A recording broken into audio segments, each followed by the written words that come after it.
Hello everyone, this is Logan, and welcome to the 24th episode of Tech Time. Well, we've got a lot to do, and in fact, so much to do that I'm not even gonna waste time on a proper introduction. Anyway, on to the first thing.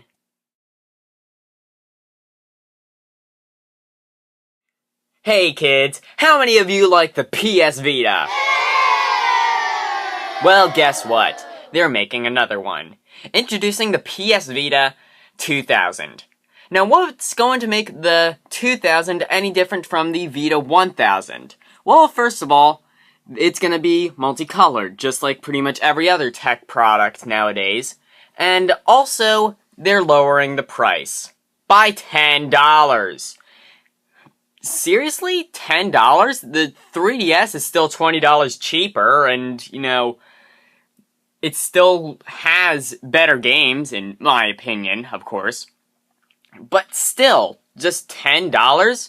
So, originally, it was $199, and it has since been reduced to $189.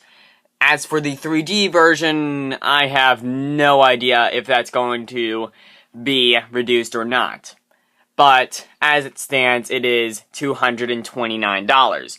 Now, what else are they doing? Well, with this $10, they have to, scale back, to give us that $10 discount, so they're replacing the screen entirely.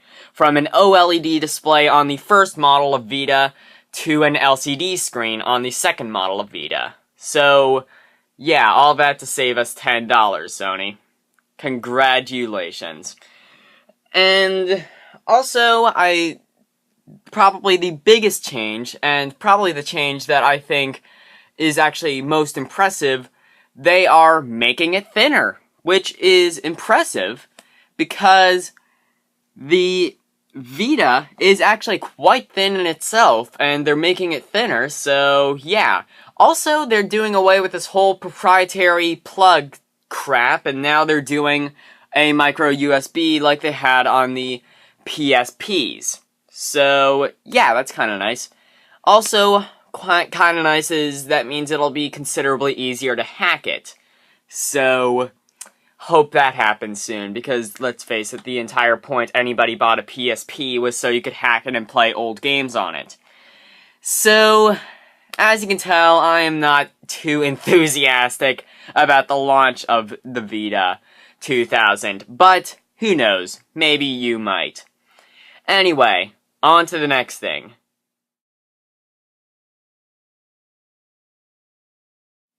Well, Apple's releasing the iWatch sometime this or next year.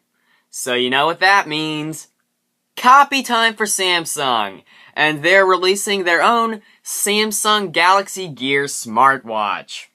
So, let's take a look at what we have on this thing. We have a 2.5-inch OLED display. Alright, nice. It has internet browsing, except you have to tether it to your phone. So, fair enough. Keep the size and the price down. Good work for Samsung. It has NFC. Alright, fine, whatever. It has Bluetooth, obviously, so that it can tether to your iPhone or Samsung Galaxy phone or pretty much whatever phone you have. It will have a camera, which I really don't get because, I don't really want to take my pictures like this. And its own Galaxy Watch store. So, yeah. Now, my personal opinion, I don't think either of these are going to take off. I think this whole smartwatch thing is just going to completely phase out. And I think this for two reasons. The first reason is you need a phone to, well, three reasons actually. The first reason is you need a phone to use it. This device kind of seems like it's sort of trying to replace the smartphone, but it's not really doing much good at it. The second thing is the fact that who the heck uses a watch? If I want to know the time, I just reach inside my pocket, pull out my iPhone or Galaxy phone or iPod Touch, whatever, and look at the time. And the third and probably biggest reason is battery life. Let's take a look at the Galaxy Gear smartwatch. With typical use, it will get something along the lines of 24 hours, but with more hardcore use, it will get something along the lines of 10 hours.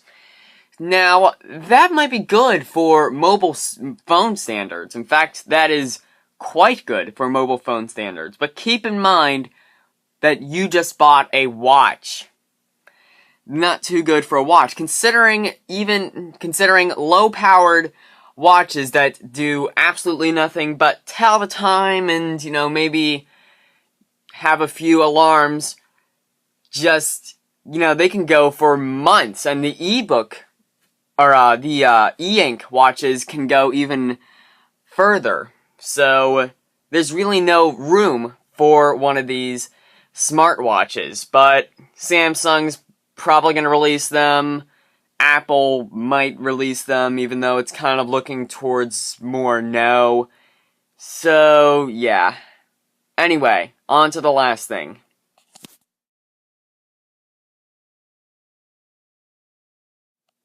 Sort of a general rule, I don't like to talk about something on Tech Time unless I've posted it to Facebook first. Well, I'm making an exception to that rule, because of the September 10th iPhone event, and basically I just wanted to do my speculations and whatnot. So starting off with the iPhone 5C, it's basically just going to be the same components as the iPhone 5, in fact, to the extent they're pretty much taking the iPhone 5s off the assembly line and putting them in a 5C case. So, yeah. It will also be multicolored, like the current generation iPod Touches, except it will have slightly different colors from my understanding. And it will also have the same kind of case as an iPhone 3GS. And that's just about it. We'll also have the pill-shaped volume and power buttons just like the iPod Touches have. Anyway, that's not very special. Let's talk about something that is. The iPhone 5S.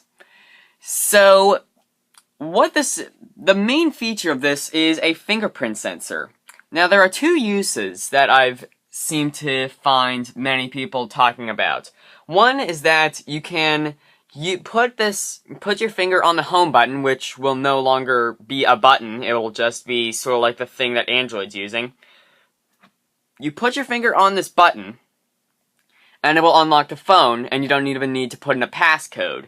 So, if you're paranoid about people stealing your phone or your iPod or something like that, you can put your finger on there, and it will only recognize your fingerprint. Now, this will also be good for purchasing apps. So, little Timmy can't purchase apps on her parents' phone, or his or her parents' phone. I guess, you could have it a girl. Oh, whatever. So, that's one use. The other thing, other than that, it's just going to have probably faster specs, maybe a better display. Some people are saying NFC could happen on the iPhones, except I kind of highly doubt it, especially after what Apple said in the WWDC.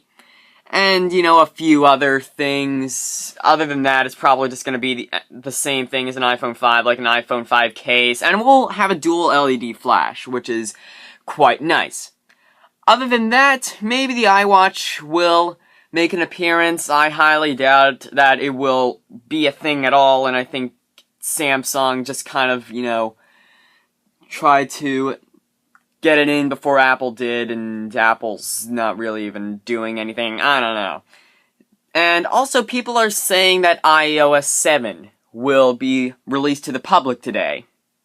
I don't think so, for two reasons.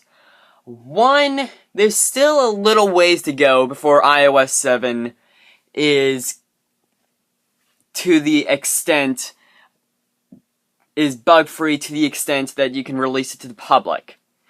And the other thing, there's not even a GM version of iOS 7. So, yeah. And the third thing is that if you remember back to iOS 6, that was released on the 20th, not the 10th. So, it's usually released just a few days before the flagship iPhones and, well, iPod Touches, because they usually come out around the same time. So, yeah, I don't expect iOS 7 to come out today, but when it does, it will be spectacular, and I will probably end up doing a video. So anyway, that's all for this week. Stay tuned for next week.